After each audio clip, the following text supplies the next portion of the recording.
Hey, there's some mullet. Oh, good sized ones too. There's the take. Welcome back to M Hood Fishing, everybody. It's always really good when you get good bait right before you go to a new spot to fish for catfish, which is what I'm about to do. I'm with my good friend James back there, who's still fiddling around with the ultralight. So we got us a bunch of good mullet. Got over a dozen mullet. We're gonna take them to the Mississippi River outside of New Orleans here and try out a new spot that I've never fished before, but I've checked it out before and I've been wanting to do it for a long time. And that's what we're gonna do. We got enough mullet to sit on it all night if we want. We're gonna get it done. We're gonna get something good out of there. We're gonna keep some, and we're gonna release some. So let's go catch some. All right, come on, let's go. Woo, finally at the spot. Man, I'm just feeling confident. I'm way too confident. I'm excited. So we're under this bridge, under the 310 bridge in Luling, Louisiana. It's not far from New Orleans, but it's outside of New Orleans. It's far enough to feel like you're outside of New Orleans, so it's good. It's good. And here's the Mississippi. It looks like a challenging spot to me, but I'm still very confident. So, of course, here's James. He's got a YouTube channel too. You should check it out. The link is down in the description. So, James is out already with my two tide waters. We're using 4 ounces of lead here. I'll show you in a second. He's gonna fish right around the base of the bridge, and then I'm down here. We'll go down there in a second, but let me show you what's up. So we got barges parked there, and then along here under about, you see where the willows are sticking up out of the water? There's a bunch of rocks. There's a rock line right here. You can see some of the rocks here, and then more willows.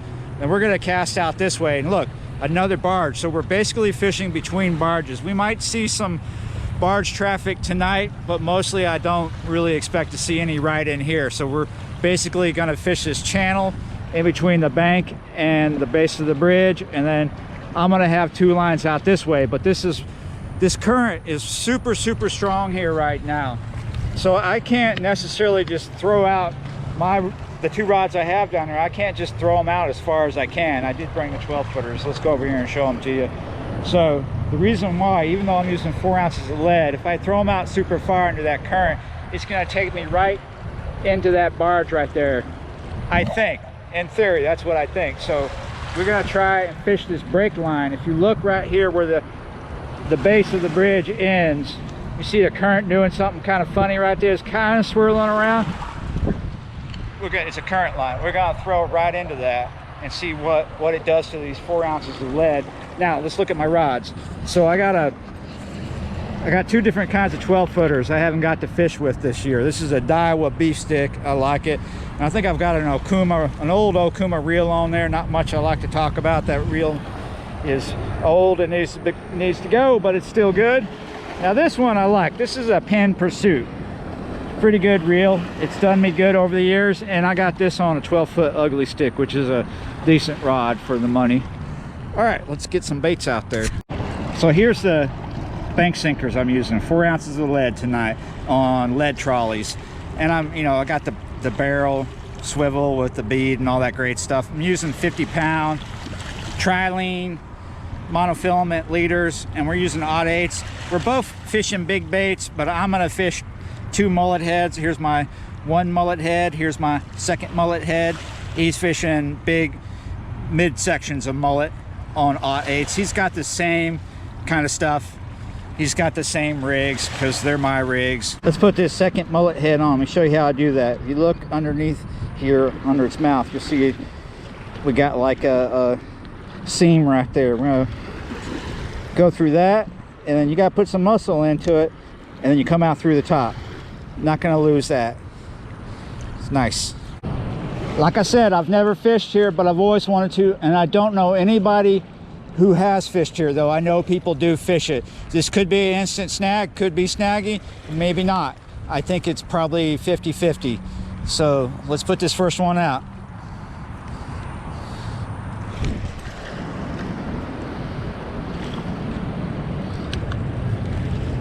Not too far of a cast.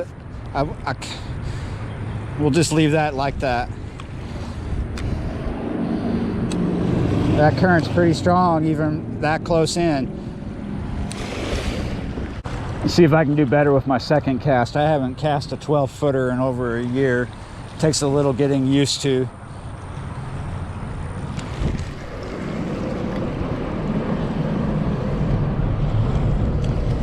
A little better. James is already snagged, and I've already snagged too. Oh, there we go. It's not nice. There's nothing on the end.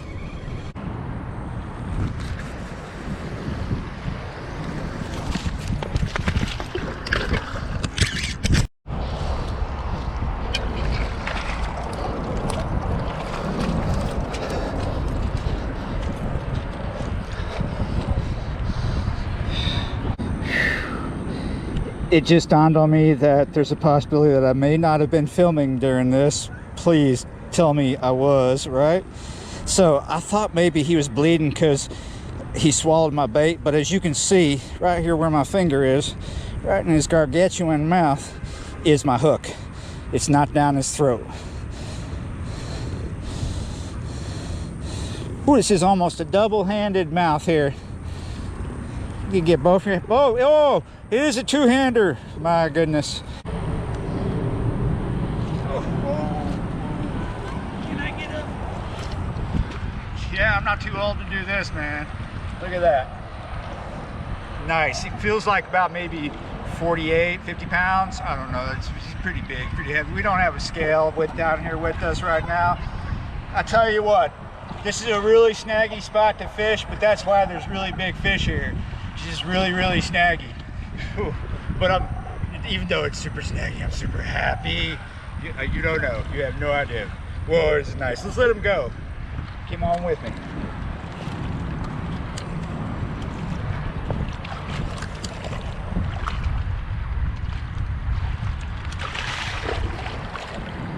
Man,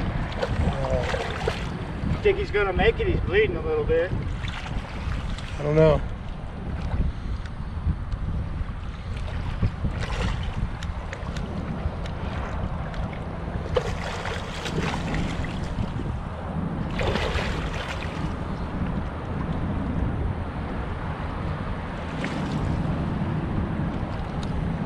I hope that fish makes it. He was bleeding a little bit. Looked like it's bleeding from his tongue, not his gills.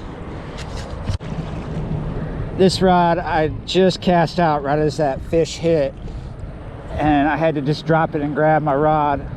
He said it was snagged. Let's see if I can get it back. Oh, I think I got it.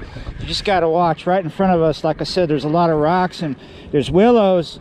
I think that we just can't see. We just hit them rocks, man. That's too bad. So that was caught on a mullet's head. Let's put another mullet head out there. I'm still shaking from that fish, man. This seems like one of those spots where almost every retrieve of your bait could be a snag, because just about every retrieve, except from exceptions of one and the fish, so that's two retrieves, one with a fish and one without a fish, two retrieves without snagging. Does that make sense? I'm jittery. So basically, if it's that snaggy and just about every retrieve is going to be a loss of tackle, I want to put out big baits every time. Cast it, make sure it lands just fine, set up the reel and wait for the fish and try to like retrieve it with a fish. I think I'll save on tackle that way. Here's my next big bait. So we got another head out there, right? Remember that? And now we're going to put this on. This is the back section. Here you got the end of the midsection right here. This is where the gut pocket ends, and then back here it's nothing but meat. Thought I was getting a bite on that other rod. So what we're going to do is we're going to run this hook through the top here,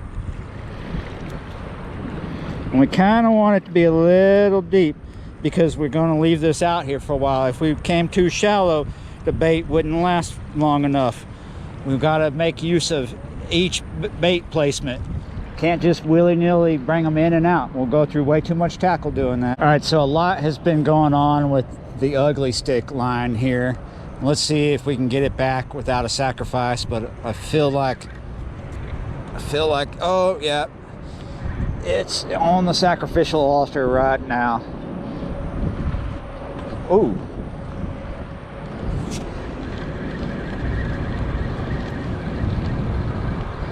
Man, I'm popping this 80-pound braid like nothing tonight.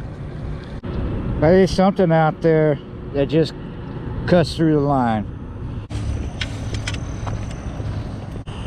Better than getting skunked. Probably one of my better one fish videos. No matter what I did out there, everything seemed like an instant snag. Like I said, I had 2 retrieves that were successful. One with a fish.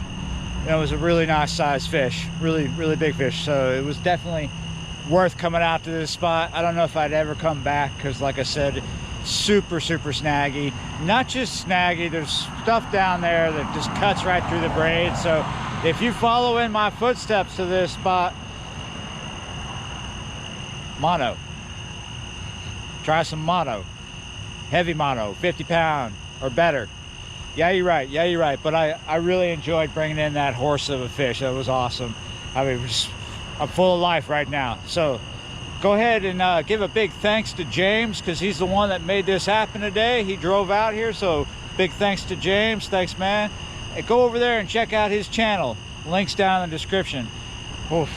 I'm gonna go do something else now. Like, share, comment, subscribe. I will see you next time.